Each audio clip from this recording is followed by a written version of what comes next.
Long post, cheated on husband a long time ago, admitted it recently. I need help moving on. Ex posted on our relationship advice. Story 1. I had the affair a few months after our marriage. I believed he hated me for a forced marriage. My parents were very vocal about us getting married, to the point of making a scene at a Christmas dinner, when we announced that we were moving in together.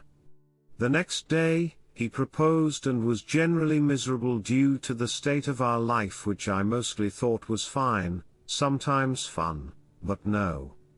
He kept saying he hated his life, and I took that personally. I stopped attempting to look at the bright side of things and just allowed us to wallow in misery, even if things were looking up for us. I stopped believing that anything was good about us, and that we made a horrible mistake getting married. I found solace with a co-worker. The affair lasted a month, with the first half being emotional, and the last half turning physical.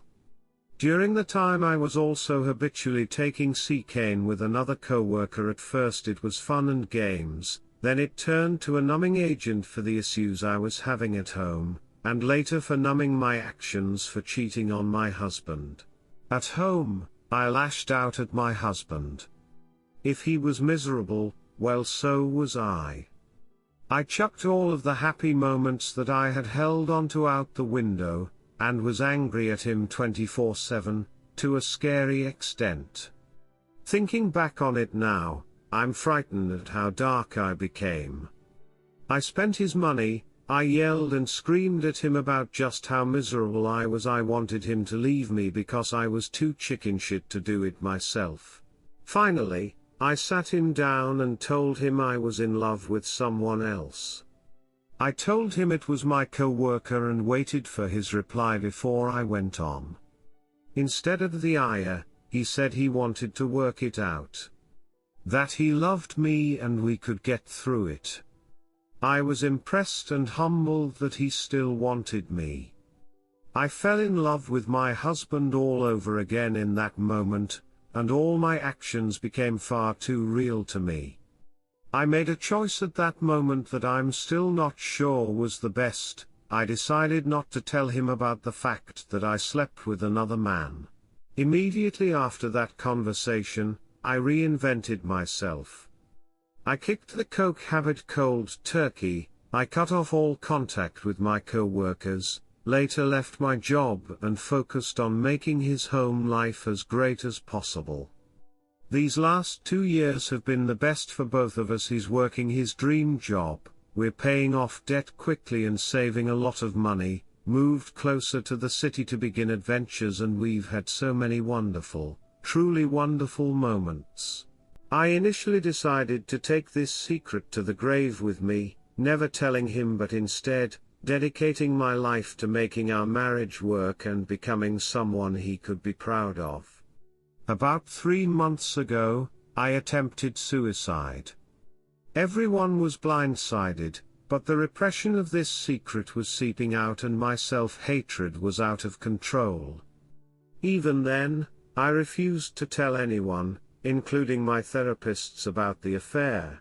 I was put on medications, and after an especially positive, life-changing road trip that we took with friends, I knew I had been living on borrowed time. That no matter how happy he was telling me he was and how wonderful of a wife I was, I still robbed him of a choice of being happier without me. Last week, I told him that more had happened with my co-worker. I can't erase the expression he gave me from my mind, and I don't think it will ever leave. Reddit, I hurt him so badly. I never, ever wanted to hurt him so badly. I was a fool to ever think this day wouldn't come, and a fool to have ever strayed. He's the best thing that's ever happened to me. His reaction was calm and controlled. After being silent for a while, he said he wanted to work it out, mostly over the fact that the last 2 years of our life were the best he's ever had, according to him, and that I had changed to a large degree from who I used to be. He wants to work it out, though not through couples therapy as I suggested, but by moving on with our current great life and not looking back. Essentially, he told me to keep doing what I've been doing, continuing with my therapy, continuing with school and my weight loss plan, and we'd be fine. Along with the repression of this secret, a backlog of self-hatred, regret and desperation had finally caught up with me. I was 50'd overnight last week by my psychiatrist as he feared I would hurt myself. His mother and my family found out about the affair through this episode, all of whom agreed with my husband I should move on from this. I'm happy every time I see my husband after he gets home from work, when he wakes up in the morning, and he's complimenting the fact that there's no growing dark cloud over my head anymore. My eyes are brighter, my smile is bigger. He believes this is the beginning of a greater chapter in our life together. Everything is better than expected, so why, when I'm alone, do I go insane? I cry non-stop over the fact that I hurt him, that I deserve none of this, that I've already lost him, and it's only a matter of time before he leaves me. I'm frightened of the fact that he's stayed with me. I want to yell quite loudly for him to run away, far away, and quickly. I know if I don't get over these emotions, our relationship doesn't have a chance. I don't want to sabotage it anymore. Reddit, how do I move on? How do I begin forgiving myself? TL, doctor, cheated on my husband during a very bad spell in our young marriage about 2 years ago. After telling him I had emotionally fallen for someone else, he said he wanted to work it out. I kept the fact that I had slept with someone else a secret and worked hard on our marriage and myself over the last 2 years to much success. We're both very happy. However, the repression and self-hatred was getting out of control, and after a suicide attempt, I admitted to my husband recently that the affair was also physical. He's forgiven me and wants to move on. I'm having a hell of a time forgiving myself. How can I accomplish this and begin to move on as he has? Story 2. My story, the aftermath plus year update. Original story: caught wife trying to cheat with my friend from her iWatch. Hello, it's been a year since I posted on Reddit, so thought it would be fitting to post my story along with a year update. I've fixed the grammar etc. on the first post as I was drunk. Cheers. Tuesday, October 27, 2020. I'm writing this from my phone, so bear with me if it's formatted wrong. So last night my wife of 7 years decided to have a chill out night. After dinner, she went to the den and was watching her programs while I flitted between watching the Spurs game, football, soccer, and doing some odds and ends that I had planned. Next thing I know, she's got the wine out and has had 2 bottles of the stuff. At around midnight I went to check on her and saw she was out cold on the couch. I went to scoop her up when her iWatch thing buzzed and a message popped up on the screen. It said something along the lines of, "Haha, I can't do that, my name would knock 7 shades of acid out of me tongue, p." I wondered what the duck that was all about, so I pressed on it, and it was a conversation between my wife and a friend of mine. Now I wouldn't say this guy is a close friend, but he's someone I've played 5-a-sides with for years, drank with and have known since we were teenagers. We used to call him Jacket Holder because when we got into scraps as teens, he'd always be the guy holding the jackets while everyone else went for it. Right, so as I said, I pushed on the conversation while this thing is still attached to her wrist, and scroll up to the top, and as far as I can tell it's him that contacts her first unless she's deleted. There's lots of flirting and winking going on, but nothing that you could outright say was cheating. Then I get to last night, and when she's drunk she starts openly begging him for time. I couldn't believe my ducking eyes. I'm paraphrasing here, because I can't remember the exact words, but she was saying acid like how much she had always wanted him, how no one would ever find out if he did want to do something, and the last one that ducking killed me, that she was great at keeping secrets. I tried to scroll on her watch but couldn't find any other messages, and I don't know her phone passcode. I put her in her bed and just sat in the kitchen in shock until I fell asleep, then got up for work at about 5:30. When I went to get in my work van, I just slunked down on the wheel and realized I couldn't face it, so I went back in the house, grabbed a half-drunk bottle of vodka, filled it to the top with Coke, and went on a walk down the railway line. We live beside a lot of woodlands and a disused railway line that goes for miles, and I've walked about half the length of it. I'm sitting under a railway bridge like a ducking troll right now, just seething at the whole thing. You'd probably think Teresa fire going from a mile away due to the steam coming out of my ears. So what do? I don't want to speak to her. I can't even bear to look at her after reading that essay. It was like a dagger through my heart.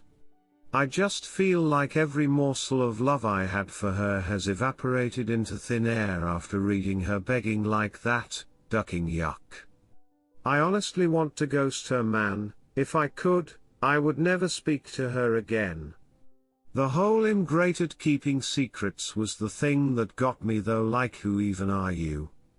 It reeks, but it's a case of how far down the rabbit hole do I want to go. I don't care if I'm being honest, I'm just done. I've never felt so betrayed and disgusted in all my life. The thing is, I've invested so much in her, not just as a partner, but as a person. I loved her so much and thought her personality, and by extension, my personality, reflected that of good people. To realize she's a backstabbing snake, makes me feel like a snake. I feel like a worse person than I was yesterday.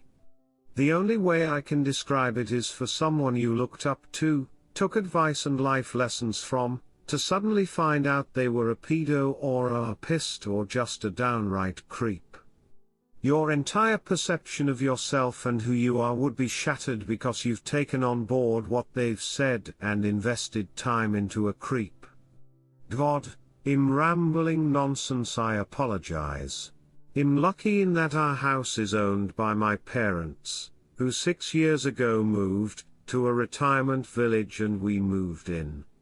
The house will be bequeathed to me when they die, but I don't and hopefully won't own it for a long time.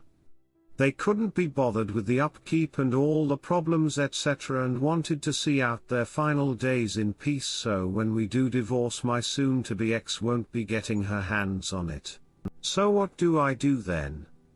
I'm honestly thinking of just not saying a word and throwing her right out. Also, while walking here, it went through my mind to get my mate, who's a locksmith, to quietly change the locks today. I could feed her any old garbage about something from the doors being broken. She won't care what's going on anyway, as long as I'm about. Then after he's done, lock the front door and tell her to come and look at something out the back. When she comes out, run back in and lock the door behind me. That sounds childish as duck, doesn't it? Seriously though, I don't know what I'm gonna do. I'm staring at a bottle right now and my life feels like it has been ripped apart at the seams. As for that prick so-called friend of mine, Therese, no doubt he was up to something here. There's also no doubt I wouldn't have caught wind of this at all, so I'll be seeing him very soon. Never mind holding jackets, hell be holding his face. TLDR, caught wife trying to openly cheat on me with someone I considered a friend from her iWatch. Wednesday, October 28th. Thank you to everyone who reached out to me after my first post, was appreciated. So yesterday, after I had written the post and was in a complete mess, 2 dog walkers came over to check on me as I was concerning them. I told them everything. They listened, and the first thing one of them said to me was, "Son, the worst thing you can do right now is drink, it'll cause carnage."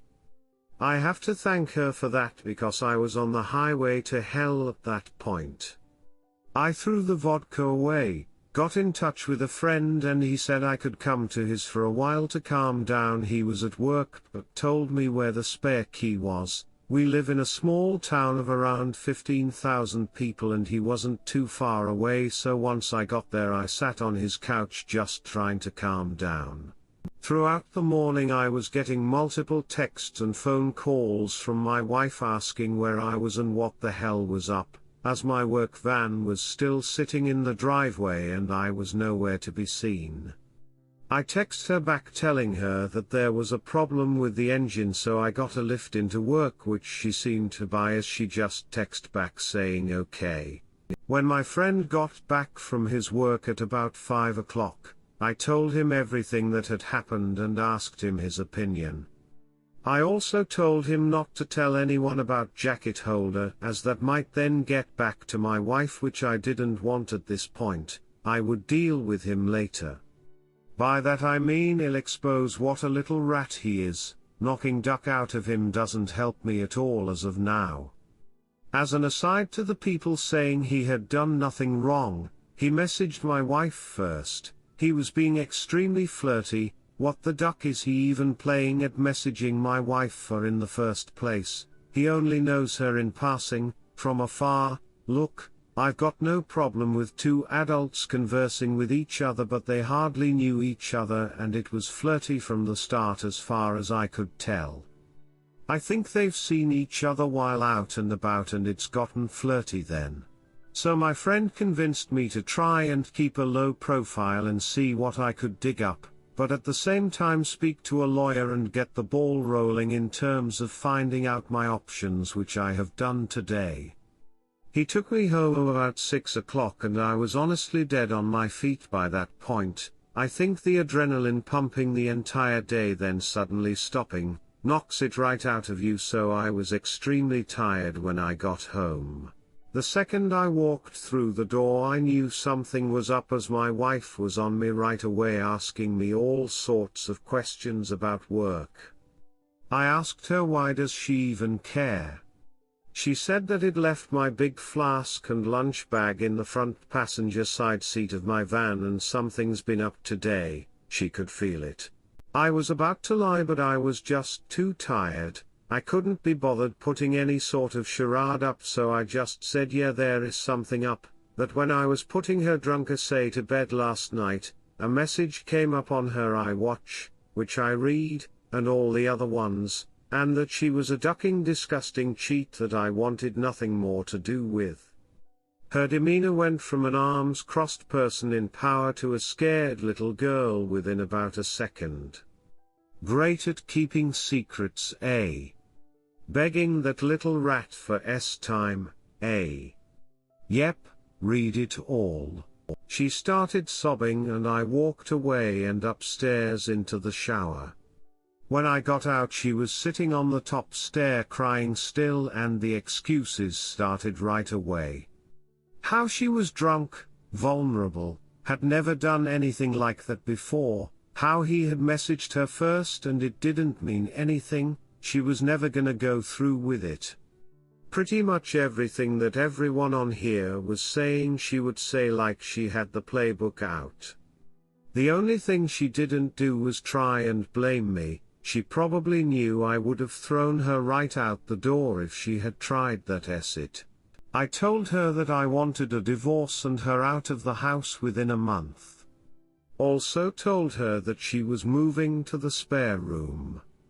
I've been pretty much ignoring her ever since, just scowling at her and shaking my head when she starts waffling nonsense. I don't want to hear it.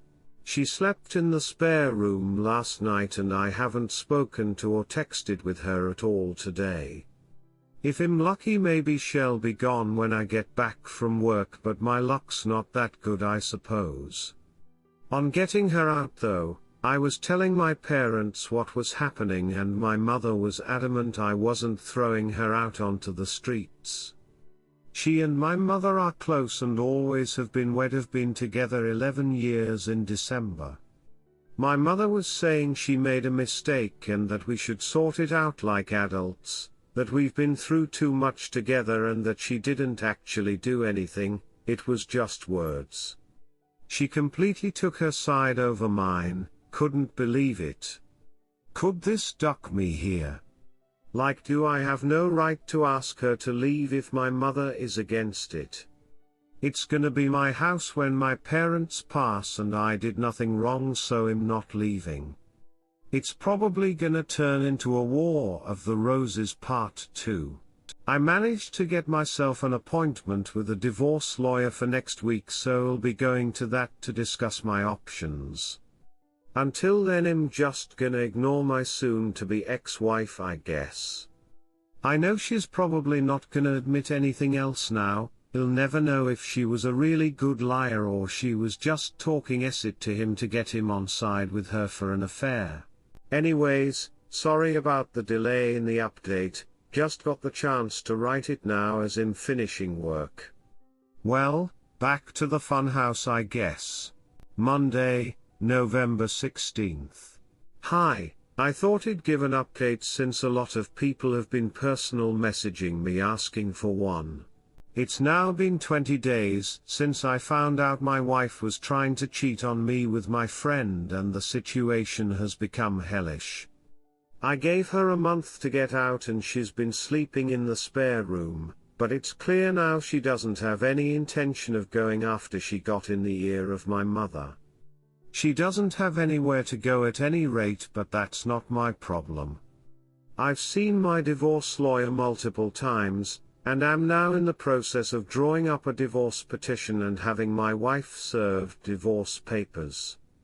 I've also opened my own bank account and taken 50% of the balance from our shared account. The atmosphere around the house has been weird, to say the least.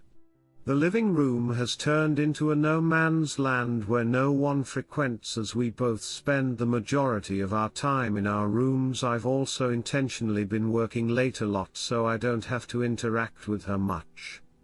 I had been completely ignoring her, but after reading about the 180, have started implementing that and been civil if a little cold towards her. I'm so glad I did this as I was beginning to feel like a monster refusing to acknowledge her existence. It was not the right way to behave and I ended up feeling like the one who had wronged her, rather than the other way around. The only time I broke from the 180 was when I walked into the bathroom last week, and she was sitting on the floor by the bath crying. I helped her up and instinctively hugged her, though it was more over their type hug than one with much love attached to it. The sad thing is that I'm so suspicious of her now, that I wouldn't put it past her to be waiting on me coming in so she could put on a performance. The thing is that probably isn't even true, but this is the sort of acid that's going through my head in this environment. It's just toxic. She's been crowing about how she'll do anything and everything to save this marriage, anything to prove to me that it was just a silly mistake, so I brought up a lie detector test. I don't plan on ever getting one done, wouldn't even know where to start, I just wanted to gauge her reaction. She was all for it, well until a few hours later, when she came to me, tablet in hand, going on about how inaccurate they are, and that anxiety and nervousness can throw up false readings, and with her and her anxiety disorder and all.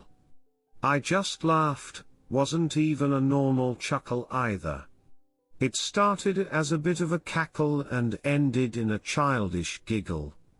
It appears she would do everything to save this marriage, well everything except take a lie detector test, that is. It doesn't even matter anyway. I meant what I said in my original post. Every morsel of love I had for her dissipated into the atmosphere after I read her say those horrible things. I don't see her as my true love anymore, the person I could tell anything to and would trust with my life.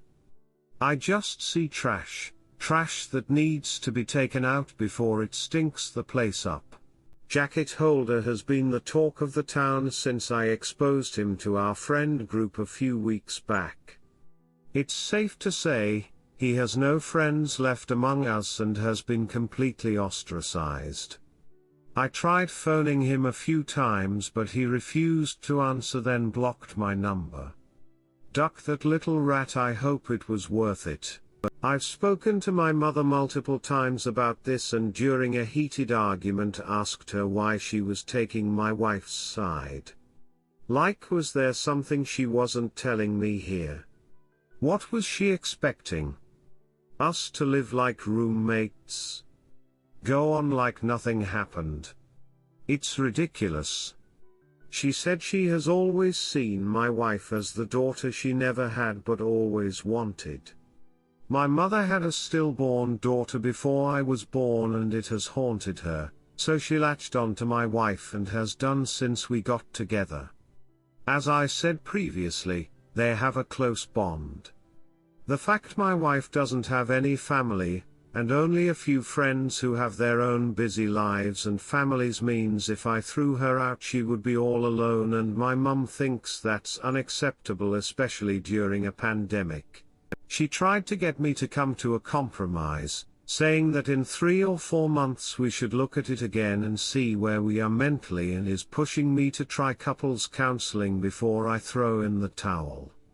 I'm not doing that. The thought of being in the same house as my wife over Christmas makes me feel ill. She'll want to do it right as she does every year and it'll be a complete shit show. My dad, God love him, has never been much of a talker. Never up nor down, just always there. He's a quiet, proud, but timid man, and my mother's word has always been the one that matters in our house.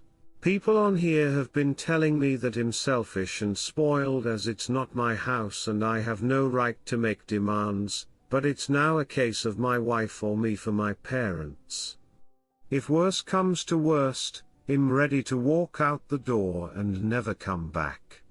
Duck this house. I have to be able to look at myself in the mirror with some semblance of self-respect, and someone has to keep their word in this debacle.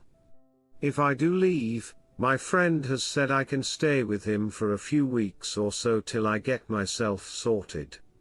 If I do walk out the door though, I'm done with my parents. I'll never speak to them again in my life.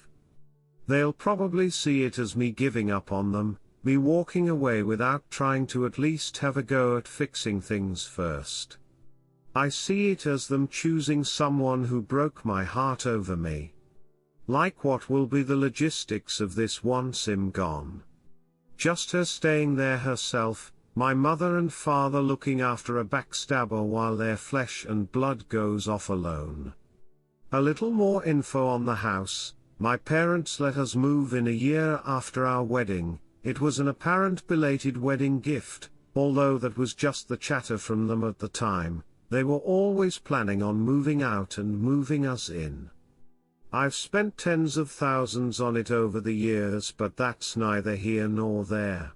I have fantasies of leaving this all behind, going somewhere new and starting again, but I don't have anywhere else to go. I've lived in this town all my life, it's all I know.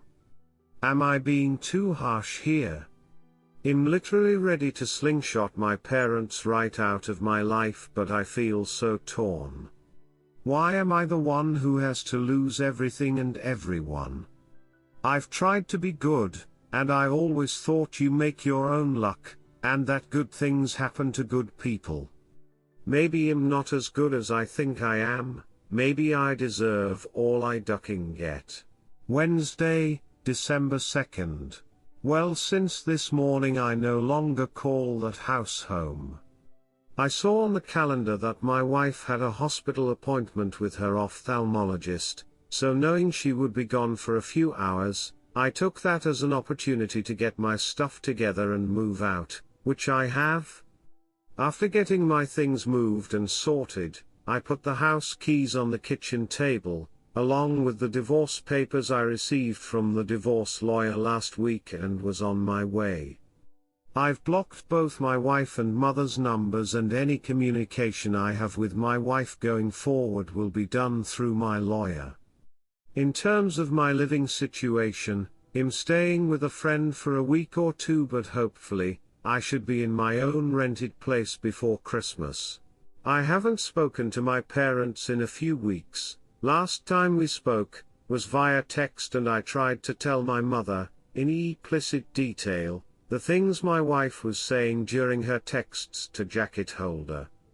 Why it hurt me so much, and why I didn't think it was her first time doing it with the whole "I'm great at keeping secrets" comment, and thus could never trust her again. My mother texted back saying she couldn't speak to me when I was like this, and she would let me cool off. She tried to phone me a few days ago and I blanked her call, and as said a bit further up, since today have blocked her number. I feel so let down by my parents, and at this point, it almost feels worse than the original betrayal from my wife. The way I'm feeling right now, I don't think I'll ever speak to them again. I think in times of strife, you look to your family to be strong for you, to be a rock and give you, the wronged one, support. My parents have been weak, they've made me feel like the one in the wrong, like I'm overreacting, and it's me that's ripping this family apart. Well, it's not. I never asked them to move mountains for me, just move my cheating wife out of the house, and they made their choice.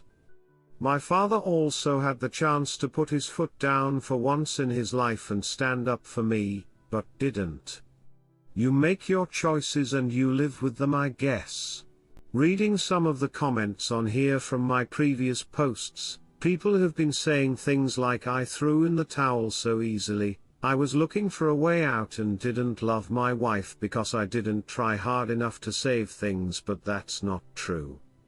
I loved my wife more than anyone on this earth, and I was broken when I discovered what she was doing. I think we all have boundaries, and once those boundaries have been crossed, things change irrevocably. When I read those horrible texts, something changed inside of me. I fell out of love with her, like being snapped out of a spell in the movies. Anything tried after that is just delaying the inevitable. I have to say that I'm interested in the whole dynamic of their relationship now that I'm gone. Like, are my parents gonna continue supporting her knowing that it has finished their relationship with their son? As for me, I'd love to travel. My wife hated flying, so most of our holidays had been to southern England, the likes of Newquay and Torquay in Cornwall and Devon, so would be great to travel abroad again. The last time I was abroad was when I was 20 for a mate's holiday in Greece, so 13 years ago.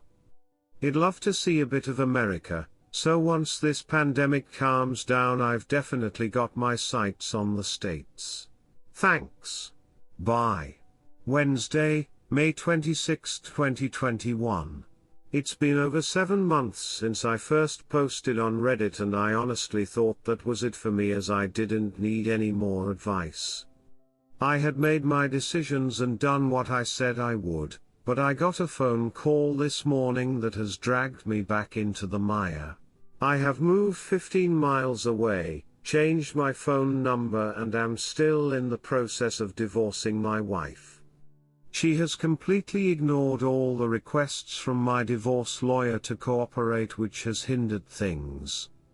We're now in the process of putting in an application for deemed service and trying to have her served officially by the courts. If she continues to ignore, then I can proceed with the divorce without her input. Well, this morning while at work I got a phone call from my friend telling me that my dad was trying to get in touch as my mother is not well, and would it be okay if he gave him my number. I said okay, and my dad phoned to tell me mum is in hospital, she's stable though not great. Obviously, I was shocked as I've not heard my dad's voice for so long. It was also the most emotional I've ever heard him. He told me my mum really wants to see me, so would I meet him at the hospital tonight and go in and see her with him. I said okay, and I've arranged to meet him outside the hospital. I ended up going home from work as I couldn't concentrate and am climbing the walls here, wondering if I've made the right decision, wondering if I'm about to get dragged back into this acid show that I walked away from. I've never felt so nervous in my life, and the lack of control I have over the situation has sent my mind spiraling in lots of different directions. I feel like I'm walking into a burning building blindfolded with no idea where the exits are. Why does she want to speak to me now? Has she had a change of heart? Unless she's also had a personality transplant while in there, I find that unlikely. Will my wife be there? I have no interest in ever seeing her again. I'm still angry about what transpired with them and the way they took my cheating wife's side over mine. I've been going back and forth in my head about going at all, but I will go. I was also thinking about seeing if she wanted to speak over the phone instead, but not sure if she would do that or even if she's well enough. I feel like the bad guy here and that I might have caused this from walking away. How would you handle this? Saturday, May 29th. Sorry about the late update. I've spent the last few days trying to digest what happened and how I feel. So I did end up going to the hospital on Wednesday night after much toing and froing. I was genuinely about to back out at the last minute as I felt my bottle crashing, but I needed some closure and knew that I wouldn't forgive myself if I didn't go and something happened. When I drove into the hospital car park, I had this surreal feeling of paranoia and was half expecting my wife to jump out from behind a bush or something. I met my dad at the entrance and it was pretty awkward as he tried to hug me and I said no. I then said if my wife is here in any way, shape or form, then I am about turning and out the door. He assured me she wasn't and we made our way to the ward where Mum was. When I saw my mother, I got the fright of my life as she looked like she had been in the wars. Never have I seen her look so frail. She's got an extreme black eye, also a lot of bruising and purple yellowness down one side of her face. She took a serious fall, broke 2 ribs, shattered her elbow and binged one side of her head face on the ground. So elbow, ribs then head in that order as she went down. She looked zombified but perked up when she saw me. She told me how much she's missed me, and that she wasn't sure she'd ever see me again. I told her if she had really wanted to get a hold of me she could have done. We spoke for a bit about what exactly had happened, and how she was down for a few hours before my dad found her. Also that she was determined to get back to normal and mend bridges with me. I brought up my wife and that I had been pushing for a divorce, but she was either ignoring the letters or wasn't getting them, so I asked if she's still in the house. Mum admitted she was and Dad started to look uncomfortable. I just looked away in disgust. Mum started saying how lost my wife is without me and that she's not in a good way. I knew then that nothing will change. She's not had an epiphany or seeing things from a new perspective, she just wants the status quo back. She said that the house is my home and always will be, but I told her I don't want it. It means nothing to me anymore and all it holds are bad memories. I stayed for under an hour all in all. When I left I said if I want to get in contact I will, but don't be waiting over the phone for me to call, as you might be waiting a while. When Dad walked me out he asked if I would keep in touch with him and I said I would. Whether that's right or wrong I don't know, time will tell. When I got home my emotions were a bit all over the place, from sadness to anger, but I'm glad I went.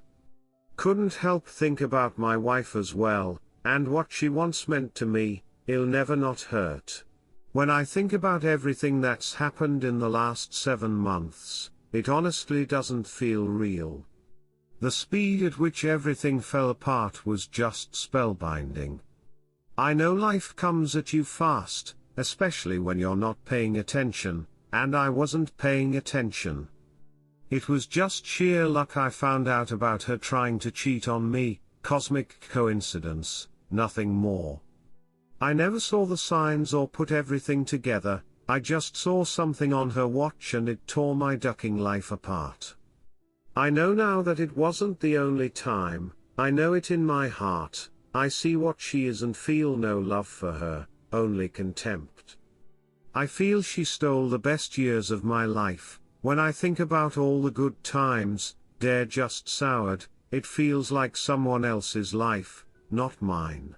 My friend was saying I should see either pissed or something to try and let everything out, or else this will fundamentally change who I am and the way I build relationships going forward. That's something I'm going to do, I think, as I do feel a bit broken inside. The last 7 months have been the worst of my life, but I'd rather they happened than been kept in the dark. I'm just hurt that it happened the way it did, but you can't choose the way someone ducks you over, I suppose, you just have to learn from it. I remember reading about loyalty being the most undervalued character trait, and I see that now. It's probably because you don't really know if someone is truly loyal to you until, well, they're not. It's not something you deal with every day, but now more than ever, I know how important a trait it is. Tuesday, July 20th. Hi, so I thought I'd post an update to my previous post, as quite a few things have happened. Firstly, I'm now in the home stretch in terms of divorce from my wife. She has signed the divorce papers and sent them to my divorce lawyer, so all that's left now are the formalities. She sent me a message via my dad, where she said she's sorry for not letting me move on, that she thought she could save things but now she knows she can't, and she has to move on for her own well-being. I thank her for seeing sense. She doesn't want anything in the divorce and said she's going to move out of the house when she can get on her feet, which I'm okay with. In terms of my mother, I haven't spoken to her yet, but my dad said she's doing a lot better after getting out of the hospital and getting some normality back. I don't know how things will pan out with them, but I've said that if the house is going to be mine, then I want them to put it into my name now, to give me some security. Then we can start trying to build bridges. We'll see how that goes. My biggest battles ahead are in my head, and trying to get over everything that has happened. The brain is a wonderful yet frightening thing. To give you an example, I can still taste the truffles I scoffed then threw up at my grand's house when I was like 5. I've never eaten truffles again, but I can still taste those ducking things 30 years later, when I think about it. What I'm getting at is I don't want to harbor thoughts, feelings and opinions about everything that's happened 30 years down the road. I don't want to be one of those older people who's had everything good knocked out of them by the pain of life. You often hear about those people, how they used to be good, kind or funny, but somewhere along the line, they've had experiences that have forever changed them, turned them into a person they never wanted to be, and all that's left is pain. I don't want to be that person. I have to let this pain go before it consumes me. I have started therapy and spoken to a psychiatrist both over the phone and in person, and it has helped me a lot to speak candidly about everything, if only for a little while. My psychiatrist also said something to me that really struck a chord. When I was moaning about how my best years were behind me, she said, "Your best years are the years you've got left." What I think she meant is the past is gone, it doesn't exist, except in your mind, but the here and now does, and you can choose to make the most of it, or live in a past that isn't real to anyone but you. It's definitely a phrase I'm going to try and remember when I feel down. I said in one of the previous posts that I wanted to travel, and that is finally happening. My friend has committed to coming with me and we're booking a flight to New York at the beginning of October for a week. Really looking forward to it. Always wanted to see New York when the leaves change. Reminds me of that movie You've Got Mail. I want this to be just the beginning of my adventures in terms of traveling. I want my latter 30s to be littered with memories from escapades I've had abroad. Well, that's the plan anyway. All I know is that for the first time in what seems like a long time, I'm waking up with hope in my heart and walking with a spring in my step. If that's not progress, then I don't know what is. Wednesday, October 27th. Well, it's now been a year since my first post on Reddit, so thought it would be fitting to give one last update and end things here. First things first, I'm now officially divorced. Feels like a weight has been lifted, but also a firm end to what was nearly a third of my life. I actually saw my ex-wife for the first time since last December as I was walking into a shop in the town center about a month back, after visiting a friend. She was opening the door to walk out just as I was walking in. We were both wearing masks, but I noticed it was her right away and we made eye contact. She mumbled something that I couldn't make out, then we just sort of stared at each other for a few seconds. Then I walked inside. As I was walking around the shop, this feeling of utter sadness just enveloped me and I had to take a minute to compose myself. It just goes to show, all it takes is one look for you to feel straight back to square one. Do I miss her? No. I miss the person I thought she was, but that person doesn't exist anymore, if she ever did. I don't wish her hurt or hardship though, I really don't. I just refuse to move forward any longer with hatred in my heart. The only personal burden in the long run is me.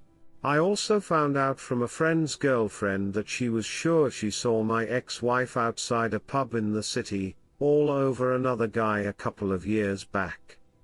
Apparently she never said anything to me or my friend because she wasn't sure it was her and she didn't want to meddle. I'm extremely pissed off with her as I could done with that information years ago. It's hardly conclusive, but I could confirmed if she was out that night etc., and it would have saved me a lot of heartache in the long run. Now I know why I've never liked her.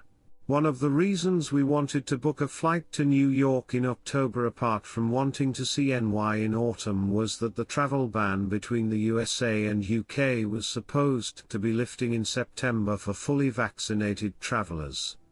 Unfortunately, that has now been moved back to November 8th, which has put our plans into limbo. My friend also can't get the time off work now till the new year, so if him to go then he'll have to go alone, which is a bit acid since we were both invested in going together. I'm pretty set on going in the new year with him, though he'll have to think things through more thoroughly. One thing this pandemic has consistently been able to do is throw up curveballs, so I really can't complain or say I'm surprised. He'll get there though, by hook or by crook. This is just the start of my journey in that regard. Remember, I'm struggling when it comes to my parents in that all I feel towards them is complete apathy.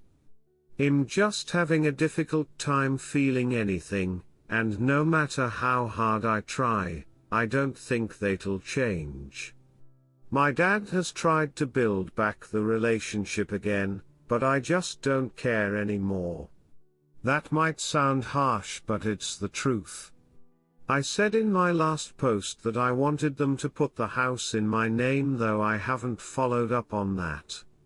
I think I was just angry at the time and wanted to assert some dominance at the outset of our conversations, but I really couldn't give a duck about that house.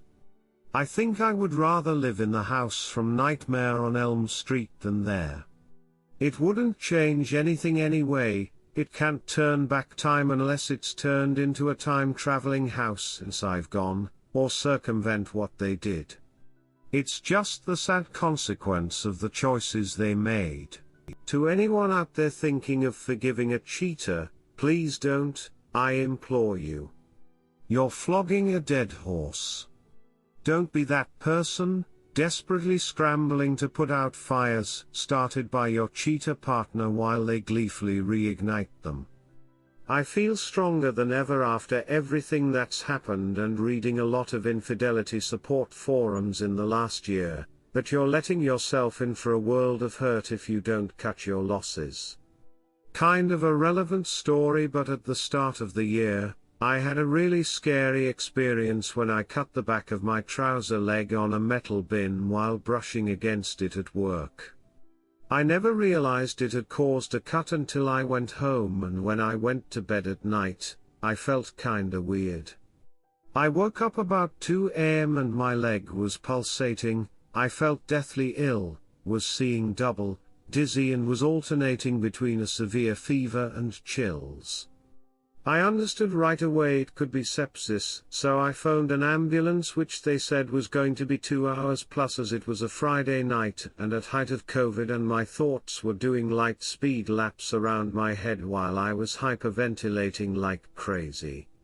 Do you know the only thing that calmed me down when I was freaking the duck out?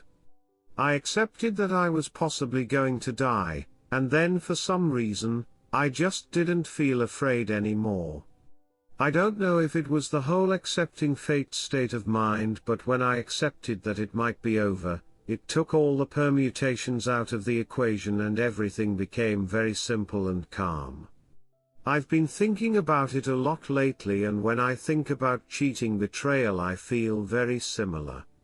You have to accept that what you had is over. It's long gone if someone is willing to plunder such depths and stab you in the back so mercilessly for their own gratification. Fighting that unwinnable battle is noble and all, but when you're pissing into the wind with lottery odds of success, is it worth it? Is it worth the pain? I don't think so. I understand everyone has their own situations with kids etc., but some fights are just straight up folly. Accept that it's over and things will quickly become clearer. That's just my view. It's only after we've lost everything that we're free to do anything. Tyler Durden, Fight Club. It's funny, I haven't written about my thoughts and feelings since I was in high school. I work up roofs for a living. This experience though has coaxed that side out of me, a side that I had pretty much forgotten existed. If something good has come from this fiasco, it's that I'm not going to bottle things up any longer. It's been cathartic for me to get things out there and see the bigger picture of my situation. Writing things down has helped me more than I ever imagined, so it's something I'm going to continue to do, even if it's just writing to myself on a journal or notepad. I think there are instances in your life, when all's said and done, that you can put a pin in and say, things were on a knife edge that day and could gone either way. I shudder to think what would have happened had I not reached out for help on here, or seen those dog walkers. It'd likely have been blackout drunk, at death's door in a ditch somewhere, or in jail for firing Darren aka jacket holder straight through his ducking window frame after going through his house like a tornado. Honestly though, it frightens me to think where it'd have ended up if things had gone south. I was not in a good way, and being drunk, embarrassed and incandescent with rage is a combination that can cause chaos whatever way you cut it. In the end, I'm just happy I made it out the other side without hurting myself or someone else. Most of my posts have been about the ins and outs of what was happening, however, I think the last few have been more about how I feel towards what has happened. Betrayal just renders such passionate and invasive thoughts, There's no action on this earth quite like it. Being stabbed in the back by people that you love. In so many ways it's unique, and the emotions you feel after it, are by the same token, equally unique. So cheers for hearing me out. I said in my first post after finding out that I felt like a worse person than I was yesterday. Well, after everything that has happened, I feel like a stronger one too. Thank you for reading my story, Jay. I know what I've got to do now. I've got to keep breathing. Because tomorrow the sun will rise, who knows what the tide could bring. See Nolan Castaway. Redditor's reactions. Redditor 1, not to overanalyze or anything, but the thing that jumped out at me is your mother's behavior. To put it bluntly, I got the gut feeling that there's probably a history there that hasn't been said, namely I get the feeling she might have cheated on your dad in the past and effectively got away with it. Leading to a mindset of I managed to hold my family and marriage together, so you too should as well. But again, that might be overanalyzing things. Fact is, by siding with your ex, your mom lost both of you in one shot. Glad that your ex finally relented and saw it was over. I've no clue why people like her do that. To be given so much after having nothing, and throw it away. Not surprising that she clung to the dream that things could be fixed, but still. Hope you have the best times of your life after this.